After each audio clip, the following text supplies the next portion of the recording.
Myla's POV. Pakibigay ito sa VIP Room 4. Agad ko yung kinuha at nagsimula na umakyat sa taas kung nasa ng customer. It is already 10:39 na I'm worried about mama. Nakakain na kaya siya? Binisita ba siya ni Papa? Gustong gusto ko nang umuwi pero hindi pwede. Ang sweldo sa isang gabi ko dito sa club, kaya na bumungay sama ni mama sa room na isang linggo. Sir, here's your order. Inilapag kong inumin sa table habang pasulyap-sulyap sa kanya. He is drunk. I think mga nasa 20s na siya. Papikit na ang mga mata niya pero pilit pa rin niya ang dinidilat sa kagustuhang tignan ako. Valerie? Ha? Lumingon ako para tignan kung may kasama ba kami. May nakikita ba siyang hindi ko nakikita? Who the heck is Valerie? He shook his head and sighed heavily. That's impossible. You're not Valerie. She doesn't even know that I still exist. Oh, broken. Girlfriend niya ba? Ang tanga ng babae ha, he's perfectly handsome. At sa tingin ko madatong din. Give me that. He pointed the vodka. Sir, lasing na ho kayo. Who cares? Gusto kong uminom. She is taken. After years of keeping an eye on her, now she's taken. Gusto kong magmura. Ba't ba niya ako sinisigawan? Ako bang babaeng nanakit sa kanya? Deserve. I roll my eyes. What? Napaigtad ako sa kaba. You should learn how to shut your mouth, Myla. Baka mawalan ka na naman ng trabaho. Wala po. Yumuko ako sa kahiyan. What's your name? Po? Umiiyak siya na umupo at tinitigan ako. Goodness, bipolar ba siya? Kanina lang lasing siya. I said, what's your name? Myla. I stopped. Myla Miranda. Umuwi na mga kaibigan ko. You wanna hang out for a while? My jaw dropped. Niyayayang na ba ako? I mean, me? Ha? Here. He tapped the vacant seat beside him. Ilang taon ka na? 18. Sagot ko habang dahan-dahan na upo sa tabi niya. I'm 21 and I'm broken. Mabait niyang tawa. That was the first time I met Xander. He is so nice to me back then. Nasundan po kakita namin hanggang sa inaya niya ako makipag-date. For months I've been so happy with him but his friends and his family thought that I'm just using him for money. Hindi naman talaga yun ang goal ko eh. He is a good man. Pinaramdam niya sa akin na pagmamahal na hindi ko kailanman naramdaman. Kaya bakit ko siya lulukohin? I tried to prove to them that my intentions are pure. But then Joseph came in the scene. Nak, I froze when I heard his voice. Sinubukan ko siyang baliwalain at nagpatuloy ako sa paglalakad nang ilain niya ako sa masikip na eskinita. Ganyan ka na ngayon? After you got a billionaire, hindi mo nakilala ang papa mo. Galit niyang sigaw. Sinusubukan kong kumawala sa higpit na pagkakahawak niya pero ayun na talaga akong bitawan. Pa, nasasaktan ako. Masasaktan talaga kapag di ka tumino. Sabay bitaw niya sa akin kaya napasandal ako sa pader. Sana ang pera? Naguguluhan ko siyang tinignan. What money? Pera? Oo, money. Bilyonaryo ang syota mo, I'm sure. Marami kang nahita sa kanya. Saan na? Share it to your papa. Umiwas ako ng tingin. How did he know? Sinabi ba ni mama? Ilang buwan na siyang di nagpakita sa amin ni mama tas ngayon babalik siya para manghingi ng pera? Wala. Kabado kong sagot. Anong wala? He again held my wrist forcefully na dahilan kaya ako napangiwi sa sakit. Marami akong utang. I need money. Anong klaseng anak ka? Anong klaseng anak ako? Siya ba? Anong klaseng ama siya? Oo na. Teka. Marahas kong binawi ang kamay ko at hinalugog ang bag na daladala ko. Pati kwintas, earrings, singsing at iba pang bigay ni Xander, ibinigay ko na. I am sure sapat na yan. Mamahalin ng mga yan kaya tantaran mo na ako pakiusap. He smirked and walked away. Napaupo na lang ako sa panghihina. I thought doon na yun magtatapos pero hingi pa rin siya ng hingi. Pati matandang mayaman na pinagkakautangan niya akong sinisingil. That is why I did not have a choice but to use Xander. When we're in a relationship, ginagamit ko ang pangalan at pera niya para may pangbayad sa mga pinagkakautangan ni Papa. I was just hoping that it will end well without Xander knowing what I did. Pero nagkamali ako. Ito na. Last na to, right? Sabay bigay ko sa pera. The old man chuckled evilly. May silbi ka naman pala. Di gaya ng sabi ng Papa mo. O sige, malaya ka na. I watched their car sped away. Akala ko makakahinga na ako ng maluwag pero paglingon ko, halos malagutan ako ng hininga na makita ko si Xander. Nakatitig siya sa papalayong sasakyan. Xander? So they're right after all. You have been stealing from me. Kinagamit mo ako, he said coldly. Para akong tinusok ng ilang libong karayom sa sinabi niya. Gusto ko magpaliwanag pero hindi ko maikubaka man lang ang bibig ko. Here, he handed me a paper. Tanggap ka na bilang artista. Your first movie will be in US. Wait, pigil ko sa kanya. Let me explain, please. Aaminin ko, nagnakaw ako sa'yo. Ginamit kita pero kinakailangan ko lang gawin yun. Mahal kita, Xander. Please don't break up with me. Pag makaawa ko, hindi ko kayang mawala siya. He is the only one I got except for Mama. Hindi kita mahal. Natigil ang pag-iyak ko sa sinabi niya. What? I tried but I can't. Iba ang mahal ko. Sinungaling. You are just saying this because I hurt you. Mahal mo ako dahil kung hindi, bakit mo ako pinagtatanggol sa mga kaibigan at pamilya mo? Kung hindi mo ako mahal, bakit mo binigay sa akin ang lahat ng mga hinihingi ko? I did that because I see you as my younger sister. Bullshit! I shouted furiously. Bilang kapatid? After all that we've been through, bilang kapatid lang palang tingin niya sa akin. Look, remember the girl I've been telling you? Siya ang mahal ko. She is the reason why I'm broken and drunk when you met me at the bar. I thought I can forget her by using you but I was wrong. Mahal ko pa rin siya at nakapagdesisyon na akong mamahalin ko pa rin siya. Hanggang dulo. I left the Philippines after that. Tinanggap ko ang trabaho bilang artista. I left with a broken heart. I used him. He used me. What a karma. In the midst of my blowing career, my friend called. Patay na raw si Mama. Muli na naman ako nawasak. Bumalik ako ng Pilipinas, hoping na tatanggapin ako ni Papa. I don't want to be alone. Siya na lang ang meron ako. But seeing him and his new family, nadurog na naman ako. Then I saw Valerie. I was so sure that she's the one I saw in Xander's laptop when we are still in a relationship. Akala ko nga noon kaibigan o pinsan niya lamang. She is pretty. She has all the things na wala ako. Friends, family, and Xander. Siya ba? I smirked as I dropped Valerie's photos on his desk. After years, napagdesyonan ko makipagkita ulit sa kanya. Thankfully, he let me inside his office. Kita ko ang pagkagulat sa mukha niya. Tama nga ako. You've been following her ever since, right? Hindi mo siya malapit-lapitan kasi natatakot ka. She might think that you're a creep. Pinaimbestigahan mo siya, sinundan, kahit sa school nila. Nagpanggap kang estudyante doon just for her. I learned from Gerald that he is her ex, kaya't siguro nung gabing lasing-lasing siya, yun yung araw na naging mag-on na Valerie at Gerald. Ano kaya magiging reaksyon niya kapag sinabi ko sa kanyang lahat? Don't you dare. Napaigtad ako sa gulad, but then nakabawi din ako agad. Then be mine again, Xander. Babalik muna akong States for my next project. Sa sunod nating pagkikita, it's either you will be mine again, or I will tell to your woman about what you've been doing for years. Myla. Bumalik ako sa huwisyo nang hilahin ako ni Valerie, patago sa malalagong damo sa likod ng puno. They are here. Sinundan ko ang tingin niya. I gasped when I saw my papa's men. Hindi ba nila kami titigilan? And where the heck is Xander? Umaga na, wala pa rin sila. Boss, tawag ni Anton kay Papa. Hinawakan niya pang puno ko sa nakasandal kanina, tsaka mariing tiringnan. Dugo, boss. Fresh pa. Malamang nasa tabi-tabi lamang sila. Lagot na.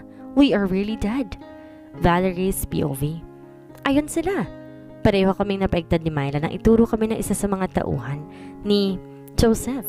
Sabay naming naagaw ang atensya rin lahat at bago pa man kami makatakbo, nagpapatok na si Joseph kaya pareho kami na estatwa ni Myla. Let me go. Pilit niyang agaw pabalik sa braso na hawak na ngayon ng tauhan ng ama niya. Huwag masyadong marahas. Ano ba? May sugat siya. Kabado kong sambit saka sinugod ng mga hawak kay Myla. Shit! He groaned in pain when I punched him hard. Pero agad kong pinagsisiyan ang ginawa ko na makita ko ang kamay niyang papalapit. Napaupo ako sa lupa nang malakas niya ako sinampal. Hindi pa masyado magaling ang sugat ko sa ulo kaya hindi na ako nagtaka pa nang halos wala na ako makita. My visions became blurry. Ang sakit ng sampal niya. Valerie, you asshole? The other man punched Myla's tummy na kinaupo niya rin sa lupa. Myla! Sige, lumapit ka na ikaw naman ang masikmuraan ko. Banta nang sumuntok sa kanya. Napaatras ako sa takot. Hinawakan ko pa ang tiyan ko para protektahan. I am pregnant for God's sake. Dalhin niyo sila sa akin. Joseph ordered. Wala na kaming nagawa ni Myla kundi ang magpaubayan na lamang. Nang makarating kami sa harapan ni Joseph, malalakas na sampal ulit ang sumalubong sa amin. Pinahirapan niyo pa kami, mga walang kwenta. Do you think you can really escape from me? Ha? Mga inutil. Sa huli niyang sampal, ramdam ko na ang pamamaga ng pisngi at pagputok na nabi ko. It hurts. It hurts. Pero wala akong magawa kundi ang tiisin iyon. Ayokong magsalita. Ayokong lumaban. Buhay ng anak ko nakasalalay. Ikaw! Sabay tingin niya kay Myla. Ipagpapalit mo talagang sarili mong katugo para sa walang kwentang babaeng ito? He angrily pointed his finger at me. I bit my lower lip to suppress the words I want to say. Tiis lang, Valerie. Kailan mo pa ako itinuring na kadugo? Naiiyak na sagot ni Myla sa ama. I know that you're just using me.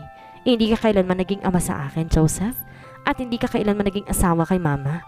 You bitch! Ano? Sasampalin mo ulit ako? Go on! Slap me! Kill me! Total naman mamamatay tao ka naman talaga, hindi ba? You already killed too many people just for your so-called love and money.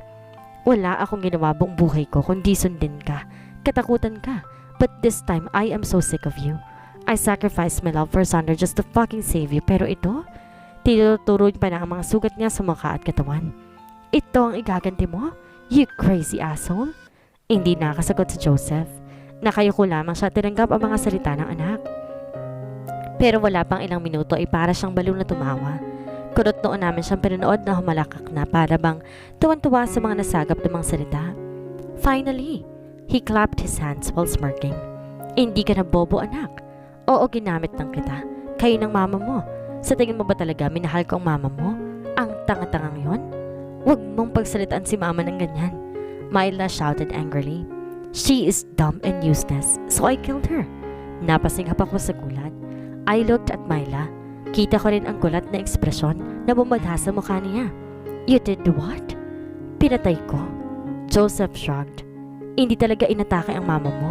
Ang sabi niya kasi isusumbong niya raw ako sa mga polis kaya ako siya pinatay. Myla? Nag-aalala akong tawag sa kanya. She is staring at Joseph with so much emotions in her eyes. Bumibigat ang pagganyan at nanginginig ng buo niyang katawan. Ikaw naman. I took a step backward when Joseph's attention transferred to me. Pinasasakit mo talagang ulo ko. Napadaing ako sa sakit. Nang hinila niya ang buhok ko na naging dahilan kaya bumagsak sa lupa ang bendang ginawa ni Myla. Likewise, dumbass. Mariin kong sagot habang pilit na tinatanggal ang mga daliri niya sa buhok ko. Bakit ka pa ba nabuhay? Paano ka ba nabuhay? Dapat nasa impyerno ka na. He laughed evilly. Sisihin mo yan, no? He glimpsed at Myla who is still shocked. She helped me. Healed me. Bumalik siya ng bangkay pampalit sa akin. Ang uto-uto, di ba? Minahal ka niya. May diin kong sambit habang mariing nakatitig sa mga mata niya. She did all dumb things because she loves you. Ang mama mo lang ang mahal ko. Well, flash news. Mabait akong tumawa. Hindi ka kailanman minahal ni mama. Sa galit niya, itinulak niya ako at saka sinipa-sipa. Pilit kong tinatabunan para protektahan ang tiyan ko. That is why I ended up hurting my back. Tama na! I heard Myla shouted. Kapag may nangyari sa kanya sa dinadala niya, Xander will surely kill you. So nagsinungaling ka pala? Joseph chuckled. Hindi mo tinawagan ang lalaking yun, tama? Hindi mo ipinaalam na nasa akin ang buntis niyang asawa. I already did. At alam namin paparating na siya. Sila. So don't you dare hurt Vanity or you will surely see Satan in hell. Ganun ba? E di uunahan ko na kayo at pagdating niya, siya ang isusunod ko. Pinilit ako ng dalawa niyang tauhang tumayo para humarap sa kanya. You are calling me a demon, right? Then panoorin mo kung paano papatay ng demonyong kaharap mo ngayon ang sarili niyang anak. Kumabog ng husto ang dibdib ko nang bumunot siya ng armas at itinutok iyon sa anak niya. Kita ko ang gulat at takot sa mga mata ni Myla sa ginawa ni Joseph. Ngunit bago pa man niya iyon maiputok, tinadyakan ko ng paa ng dalawang lalaking may hawak sa akin para makawala, saka sinugod si Joseph. Valerie! Nakipambunong ako sa kanya para maagaw ang armas, ngunit sinuntok niya ako sa tagiliran, kaya ako napaupong muli sa lupa dahil sa sakit. You bitch! Nang gagalaitin niyang sigaw. Malakas akong sinipa sa tagiliran kung saan niya ako sinuntok. Valerie! I saw how Myla tried to run towards me but then I heard a loud bang. Napapikit ako sa takot. Dumaan ang ilang segundo. Pinakaramdaman ko ang aking sarili bago dumilat. Sinundan ko kung saan nakatutok ang armas na hawak ni Joseph at halos manlumo ako na makita ko si Myla na nakahinto. Dahan-dahan siyang napahawak sa tiyan at tinignan ang sariling kamay na puno ng dugo. Myla! Pinilit kong tumayo at tumakbo palapit sa kanya pero muli ako nakarinig ng putok. I felt a sudden shock of pain in my chest. Kasabay noon ang pagsigaw ng pamilya ng boses. Xander! Son, welcome to your new home. Mom and Dad smiled at me. I nodded silently as I looked around the house. I have been in my grandma's care for years. Kasama ko si ate sa pag-aaral tungkol sa negosyo kahit sa mura pa naming edad.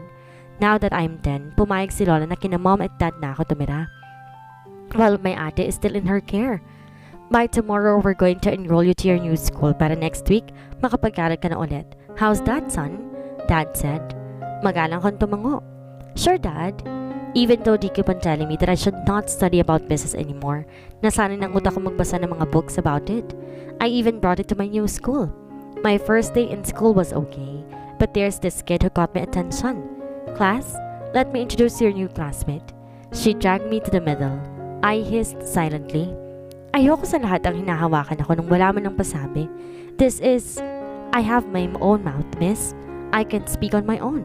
I cut her off. She smiled forcefully and took a step backward. Tumingin ako sa mga klase ko para magpakilala. I am Xander Jake Tuwazon. Nice to meet you all. Muli akong tumbe sa guru namin. Where can I sit? I asked. She pointed the chair behind the girl in a ponytail. Sit beside Valerie. Kita ko ang pagbuntong hininga niya para bang ayaw niya ako makatabi, pero wala siya ibang magagawa. I smirked as I walked towards her. I sat silently habang pinapakiramdaman siya. If she is going to push me away from this seat, I will surely punish her. But she did not. I wanted to talk to her, but I bet she will just ignore me. The class ended. Nagsitakbuhan ng iba, ngunit siya'y tahimik lamang tumayo. My heart skipped a beat when she stopped. Nagpanggap ako nagsusulat habang nakikinig ng musika. After a while, she left. Napapuntuhan niya ako at napasandal sa upuan. Who is she again? I should have asked her name, or I can ask someone. Hey! I called the girl who was erasing the lessons written on the blackboard. What's her name? I pointed the girl's chair. Valerie. Tinignan ko ang pintong nilabasan niya kanina. Valerie. Valerie Jane Soriano. It is crazy how that name made my heart flutter. Good morning. I was stunned to see her smiling so sweetly at me. Did she just greeted me? Pinipilit kong huminga dahil parang sasabog ang dibdib ko sa kaba. Morning. Come down, Xander, or she will notice. She took the papers Grandma assistant gave to me. May pangalan yun ng mga business partners ng company. Grandma really want me to take over someday. What's this? She asked innocently. Tipid ako napangiti. She knows nothing. Nothing. I replied as I took the papers back. Masyado ka pang bata. The teacher arrived with the principal. They all stood up and greeted him, but I remained seated. Hoy! She poked. Nilingon ko siya at tinanong. Yes, I'm not really fond with greetings. Mostly, hindi rin ako nagsasalita kung hindi ko gustong kausap. Except for Valerie, of course. She is pretty, bubbly, and I can tell that she is smart. I am older than the rest of the kids, but that was no problem with me. The principal announced that upcoming quiz bee, at kami ni Valerie ang representative. I already know about it. Valerie and I became friends since then.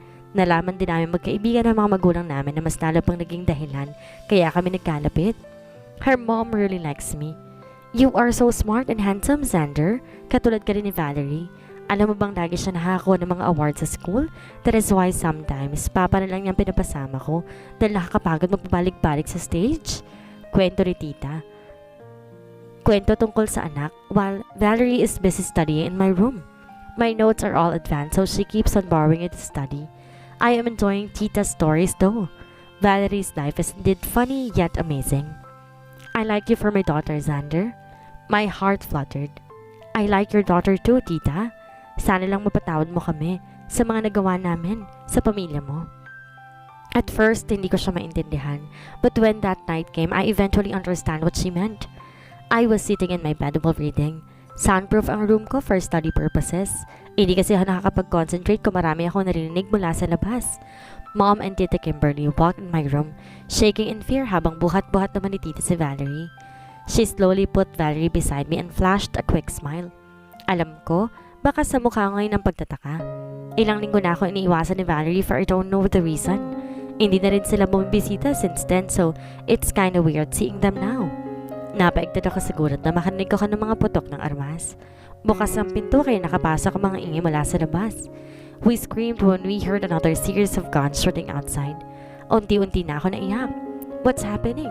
Where's Dad? I looked at Mom hoping she will answer all my questions. Dito lang kayo. I'm going to check what's happening. I immediately stopped her. Stay, I begged while crying. I am scared. Ngumiti siya at tumbi sa akin. She caressed my head softly as she uttered, I need to check your father. Hindi ba, good boy ka na?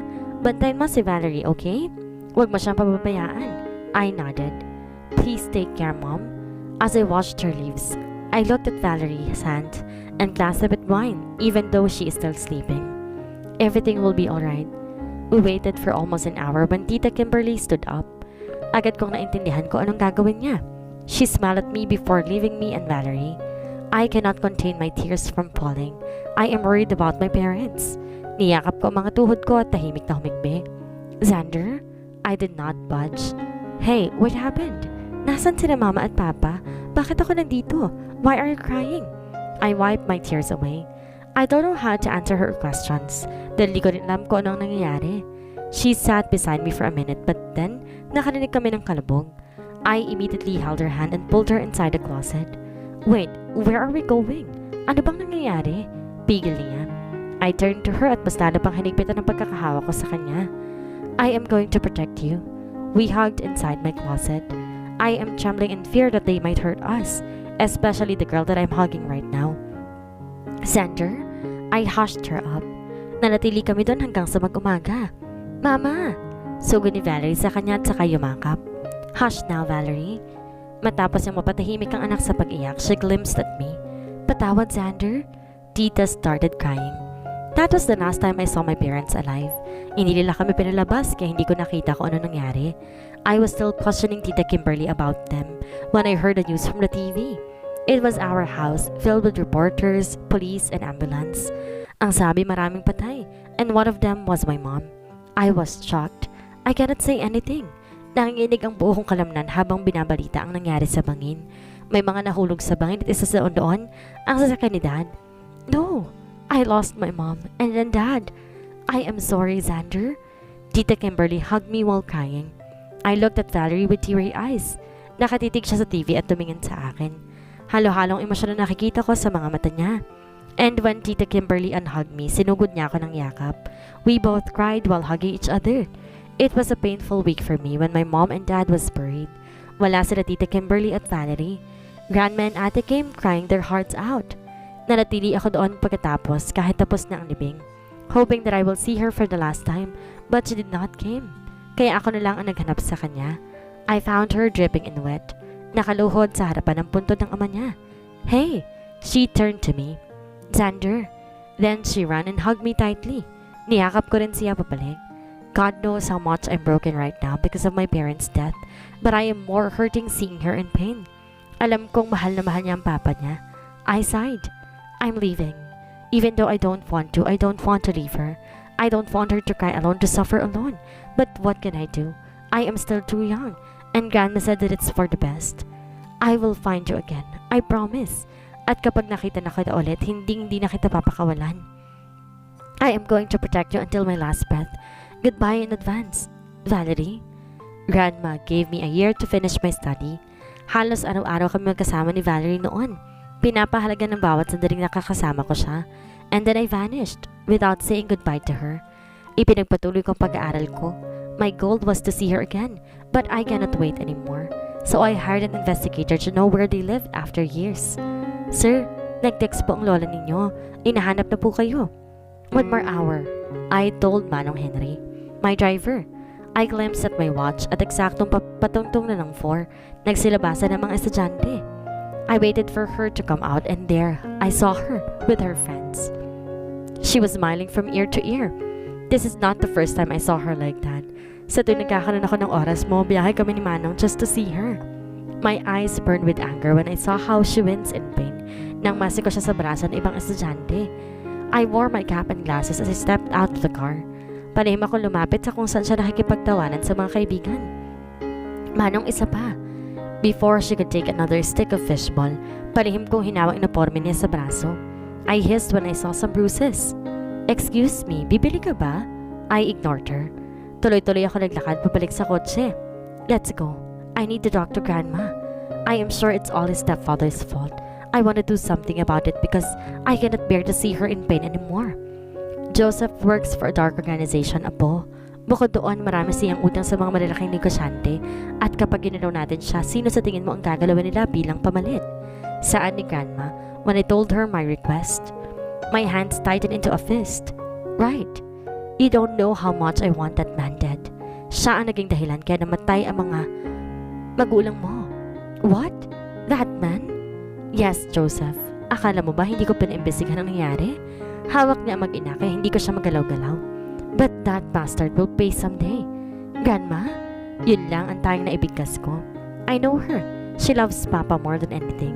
And knowing that she cared for Valerie and her mom, even though alam niyang may kasalanan din ang mga magulang ni Valerie, it is too unbelievable. Your parents cared for that girl's family. Ipinahamak nila ang sarili para sa kapakanan nila. And I know that you like that girl too, she said. Maybe nabasa niya ang mukha ko ngayon. I will let you do what you want for now. Follow her, investigate about her, and protect her. But don't forget that you are at Valerie. I literally did what she said. In order to protect her, I even enrolled in her school. God knows kung gaano ako gustong lapitan at magpakilala sa kanya, pero nakontento na lang ako sa pagsubaybay sa kanya sa malayo. But it ended when I got the news that she and that guy named Gerald are officially in a relationship. For years of following her, my heart broke into pieces. Bro, birthday ni Trey ngayon. Sama ka? Dre asked. I nodded silently as I watched Valerie walking happily with that shirt. That night when all of my friends left the bar after hours of drinking, there, I met Myla. Naalala ko sa kanya si Valerie, that's why I decided to date her. Mas nag-focus ako sa pagpapalago ng business namin while I am dating Myla. When I gave myself a chance to know her more, hindi naman siya nagustuhan ni grandma at ate. But still, we gave it a try. You sure about your decision? Kita ko naman di mo siya mahal, Xander. Saad ni Bella at saka diretsyong nilagok ang alak. You are doing this to forget her, right? Kung bakit pa kasing di mo siya nilapitan noon pa, naunahan ka tuloy. I hissed. Yeah, right. Using someone to forget someone is not a good idea, Xander. Mas lalo ka lang mahihirapan. I sighed in frustration. She has a point though. Hindi ko mahal si Myla. Nakikita ko lamang siya bilang kapatid. But what could I do? Snatch Valerie away from that asshole? Here are the records that will prove that bitch's plan, Xander. Nagnakaw siya sa'yo. How dare she? Matapos mong ibigay ang lahat sa kanya. Nang gagaraiting sigaw ni ate matapos mailapag ang mga papeles sa desk ko. And guess what? Anak siya ni Joseph. The devil. Totoo nga naman ang sabi nila kung ano ang pungo, siya rin ang bunga. Mga mukhang pera. I stood up and took my phone. I called Sean to track where she is kaya ko siya nahanap. She is talking to an old man. Nakita ko pa siyang iniabot ng bag na sure ako may lamang pera. I decided to end things with her and when she left, bumalik ulit ako sa pagsunod kay Valerie. Pero nung malaman yun ni Grandma, she demanded a child from her.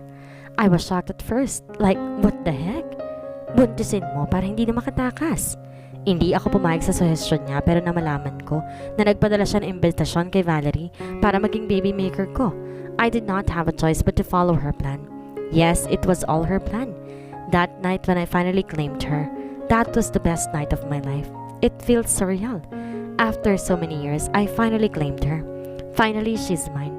Everything was okay not until Myla came back. Nalaman niya ang tungkol kay Valerie and she warned me about it. God knows how much I am scared that Valerie might know everything. I am sure she will run away from me and I don't think I can bear with that. When I met her at the beach, she warned me again. She even acted that she doesn't know her. Gusto niya ako makuha ulit but I insist. I am Valerie's property now. She is the only one I'm willing to spend my life with. I almost lost her when she tried to save her mother. Ilang beses kong gustong patayin si Joseph noon hanggang sa wala nang matira sa kanya kundi ang maitim niyang buto. When I saw Valerie's situation, you think this will work? Ivor asked when I told him to fake the marriage. It needs to. Ginagawa ko to para maging payapa siya. She is jealous of mine and I am too with Gerald. I replied. Tiyak na magagalit siya. I have no choice. I cannot make this legal tonight. Nangako ko kay Tito na sa simbahan ko siya ihaharap. Then bakit hindi lang sa simbahan? Dumiretso kayo doon. Seriously? I hissed. I wanted to have a good grade in wedding. Gulo mo? All is well. I'm already preparing. Was our wedding. Pero bigla na lang siyang nawala. Arthur, ano na? Hindi na ako makapaghintay pa. I am fucking worried. Where the heck are you, wife? I'm sorry, dude. Ang hirap niyang hanapin. Pangati mga CCTV sa area ko sa huling nakita, burado na. I'm calling Sebastian. Grandma stated. Uncle Sebastian is a Marine. Marami rin siyang koneksyon na makakatulong kaya hindi na ako umalma pa. It's been hours but damn it, nothing's happening. My phone rings. Iritado kong dinampot para sagutin. Xander? Myla? Lahat sila napalingon sa akin. What do you want? I'm with Valerie. What? Nasaan kayo? She told me the address na agad ring natukoy ni Arthur. Hurry, Xander. Hindi ko alam kung paano ko itatakas si Valerie but I will try. I am sorry. Kasalanan kong lahat to. Just make sure that she is alright. We're coming. Before I could even drop the call, she said something na kinagulat ko. Valerie is pregnant, Xander. Please, hurry. We were too late.